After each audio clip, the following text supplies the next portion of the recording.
Hello दोस्तों, बहुत बहुत स्वागत, अभिनंदन एक बार फिर से RDX GS गुरु में। दोस्तों, हम विश्व का भूगोल पढ़ रहे हैं।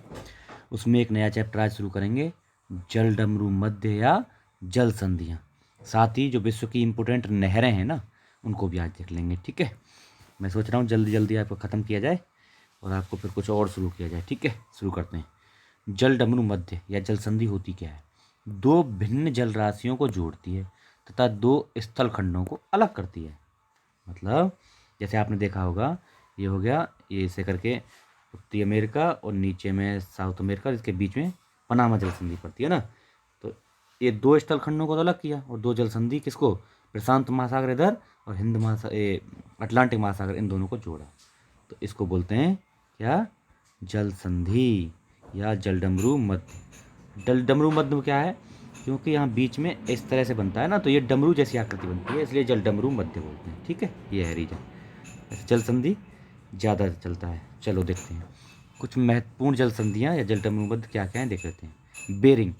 बेरिंग जल संधि क्या है? एशिया और उत्तरी अमेरिका, एशिया और उत्तरी अमेरिका यानी रूस और अलास्का के बीच में जो पड़ता है ना, वो है बेरिंग जल संधि। और ये इनको तो अलग करता है। चुचकी सागर कहाँ पे है? आर्कटिक वृत्त में। और बेरिंग सागर कहाँ है? प्रशांत महासागर में। प्रशांत महासागर में बेरिंग सागर है और चुचकी सागर आर्कटिक सागर में। इन दोनों को जोड़ती है। अगला है जिब्राल्टर सागर। जिब्राल्टर, जिब्राल्टर जल संधि तो यूरोप को अफ्रीका से पृथक करता है, यानी यूरोप और अफ्रीका के मध्य में, और भूमध्य सागर और अटलांटिक महासागर को जोड़ता है। जिब्राल्टर क्या है? यूरोप को अफ्रीका से अलग करता है, लेकिन भूमध्य सागर और अटलांटिक महासागर को जोड़ता है। ठीक है, अब डोवर जल संधि देख लेते हैं। इंग्लिश चैनल और उत्तरी सागर को जोड़ती है। इंग्लिश चैनल और उत्तरी सागर को जोड़ती है, लेकिन फाल्क स्टोन, अब देख लेते हैं, इसी में एक चीज़ महत्वपूर्ण है। फाल्क स्टोन यूके तथा कलैस फ्रांस के मध्य 3 सुरंगें यहीं बनाई गई हैं। कहाँ पे? डोवर जल संधि में। डोवर जल संधि में 3 सुरंगें बनाई गई हैं। किस किस के बीच? फाल्क स्टोन पड़ता है एक, इंग्लैंड की जगह है, और कलैस फ्रांस है। तो यानी इंग्लैंड और फ्रांस के बीच में 3 सुरंग बनाई गई हैं, फाल्क स्टोन और फ्रांस के कलैस के बीच में। ठीक है। पाक जल संधि पढ़ाई है आपने। बंगाल की खाड़ी और मन्नार की खाड़ी को जोड़ती है। अलग किसको करती है? श्रीलंका को भारत से। हरमुज जल संधि। हरमुज कहाँ है?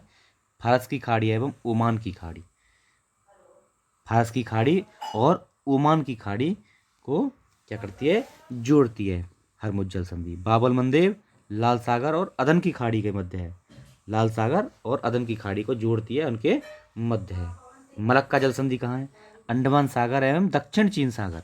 अंडमान के ईस्ट में पड़ेगा, अंडमान सागर बोलते हैं इसको, और उससे ऊपर में चलेंगे तो दक्षिण चीन सागर है, इन्हीं के बीच में है मलक्का जल संधि। ठीक है। सुंडा जल संधि। सुंडा, सुंडा कहाँ है? जावा सागर और हिंद महासागर के मध्य। सुंडा जल संधि जावा सागर, हिंद महासागर के मध्य। यूकाटन, यूकाटन जल संधि कहाँ है?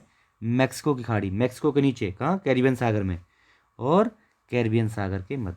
कैरिबियन सागर और मैक्सिको की खाड़ी, इन दोनों को जोड़ती है यूकाटन जल संधि। और यूकाटन प्रायद्वीप भी है यहाँ। ठीक है। कुक जल संधि। कुक कहाँ है? तस्मान सागर, तस्मान सागर और दक्षिण प्रशांत महासागर। देखो कुक कहाँ है? कुक मतलब ऑस्ट्रेलिया के पास में है, ऑस्ट्रेलिया इंग्लैंड और इसे न्यूजीलैंड के बीच में। वहीं ऑस्ट्रेलिया में के पास पड़ता है तस्मान सागर, और वो दक्षिणी प्रशांत महासागर के, तस्मान सागर और दक्षिणी प्रशांत महासागर के पास कुक जल संधि। ठीक है।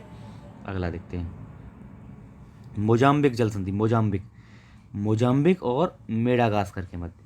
देखो क्या है, हिंद महासागर में, क्योंकि इसके दोनों साइड में हिंद महासागर है, हिंद महासागर को दोनों साइड से जोड़ती है।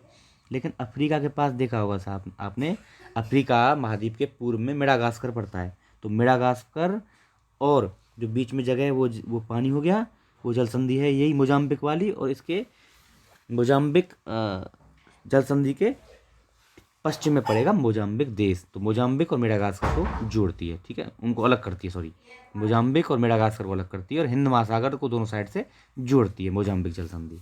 नॉर्थ चैनल क्या है? आयरिश सागर आइलैंड के पास, और अटलांटिक महासागर, आयरिश सागर और अटलांटिक महासागर के मध्य में है ये। टॉरेस जल संधि। टॉरेस क्या है? अराफोरा सागर और पपुआ की खाड़ी, अराफोरा सागर और पपुआ की खाड़ी के मध्य पड़ती है टॉरेस जल संधि। बॉस्पोरस, बॉस्पोरस जल संधि कहाँ है? काला सागर और मरमरा सागर के मध्य। ब्लैक सी और मरमरा सी के मध्य में पड़ती है बॉस्फोरस जल संधि। डेविस जल संधि, डेविस बैफिन की खाड़ी और अटलांटिक सागर, अटलांटिक महासागर के मध्य पड़ती है कौन, डेविस जल संधि, डेविस। अगला है फ्लोरिडा, फ्लोरिडा की जल संधि, मैक्सिको की खाड़ी, फ्लोरिडा पड़ता है नीचे यूएसए का पार्ट, तो मैक्सिको की खाड़ी और अटलांटिक महासागर, वही अटलांटिक पड़ेगा उस साइड में, अटलांटिक है और मैक्सिको की खाड़ी इन दोनों को जोड़ती है, इन दोनों के मध्य है फ्लोरिडा की जल संधि।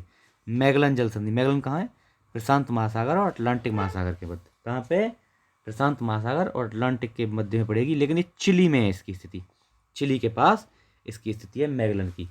ठीक है, ओके। अगला देखते हैं मकासार, मकासार जल संधि, मकासार जल संधि कहाँ है, जावा सागर, जावा सागर और सेली बीच सागर, जावा सागर और सेली बीच सागर के मध्य है। सेली बीच सागर कहाँ पे है, ये इंडोनेशिया में।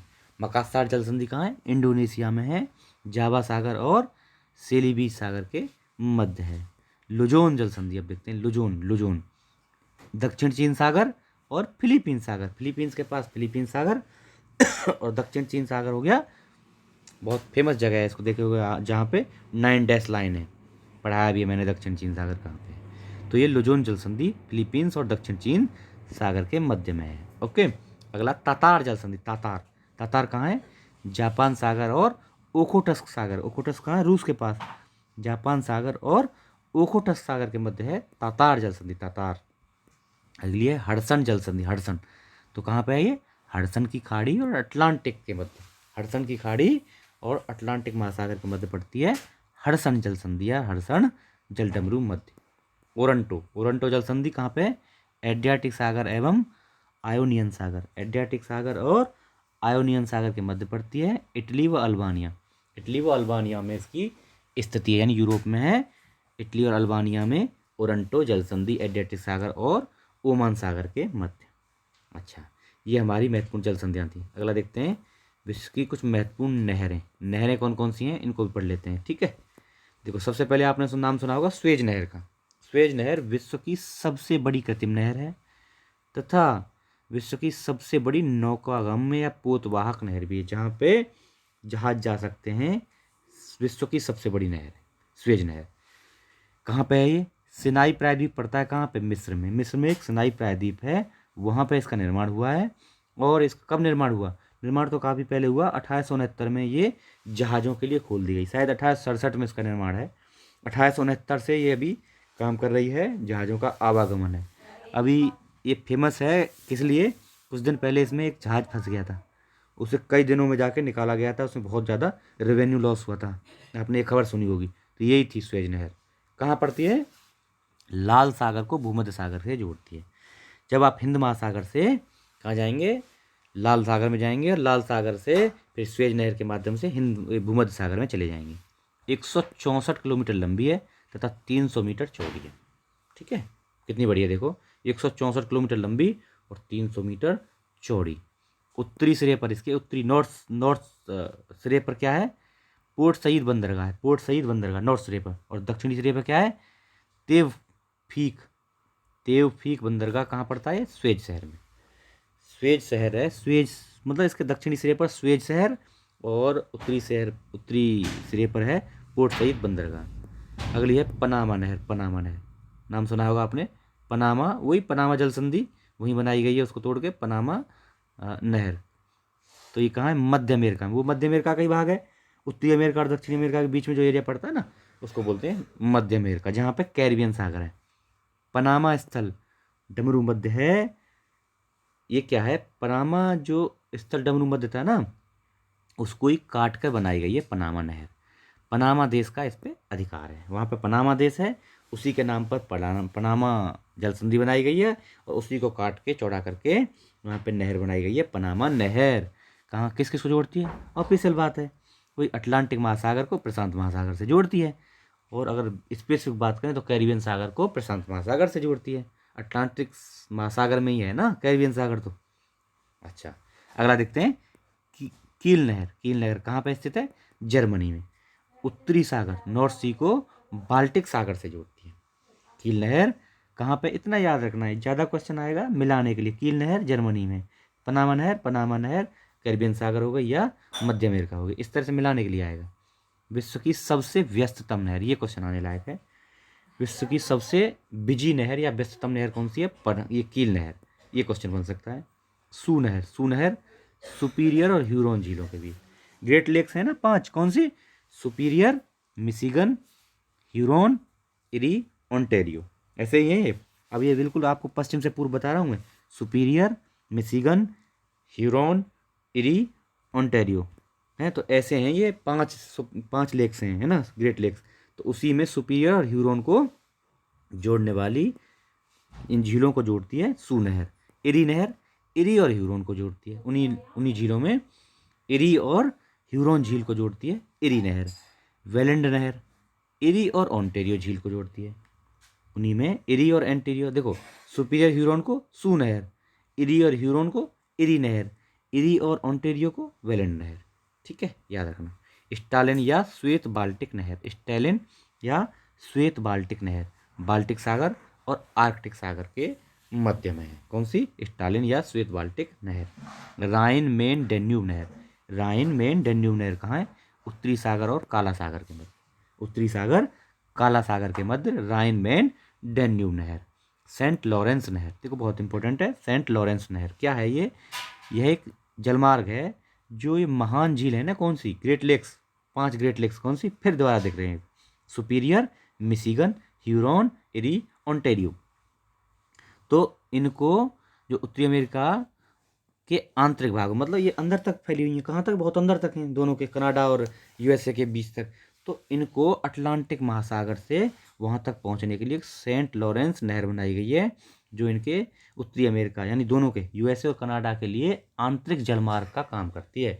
मतलब अंदर तक जहाज़ों की पहुँच सुनिश्चित करती है, यही सेंट लॉरेंस नहर। ठीक है, इंपॉर्टेंट है, ध्यान रखना। ठीक है, अगला देखते हैं। जलपास या लॉक, वाटर लॉक या जलपास क्या होता है? देखो इसको देखते हैं।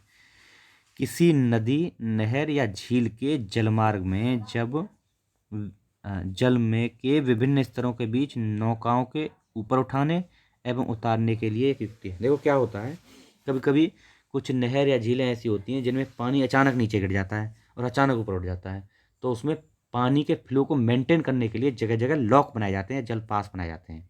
इनको क्या है, जहाँ पानी कम है वहाँ एक लॉक बना देंगे, बांध जैसा बना देंगे, जिससे पानी की फ्लो मेंटेन रहेगा। स्थापना कहाँ है, कहाँ होती है? वहाँ जहाँ नदियों नहरों का जलस्तर में अचानक परिवर्तन आ जाता है, अचानक नीचे गिर जाए या अचानक ऊपर उठ जाए, वहाँ पे जलपास बनाए जाते हैं। इसका उपयोग क्या है? नदी नहर में आसानी से नौगम्य बनाने के लिए, मतलब वही है, नदी में नौकाओं या जहाज़ों को आसानी से चलाया जा सके, इसलिए बनाए जाते हैं जलपास या वाटर लॉक्स, पानी के स्तर को मेंटेन रखने के लिए। ठीक है, ये छोटा सा लेक्चर था, दोनों आप कंप्लीट करा दिया हूँ। अभी देखिए धीरे धीरे हम इसको ख़त्म कर रहे हैं। आप चैनल को शेयर करते रहिए, लोगों को बताइए इसके बारे में, है ना, लाइक करिए, सब्सक्राइब कराइए लोगों से। ठीक है, थैंक यू सो मच।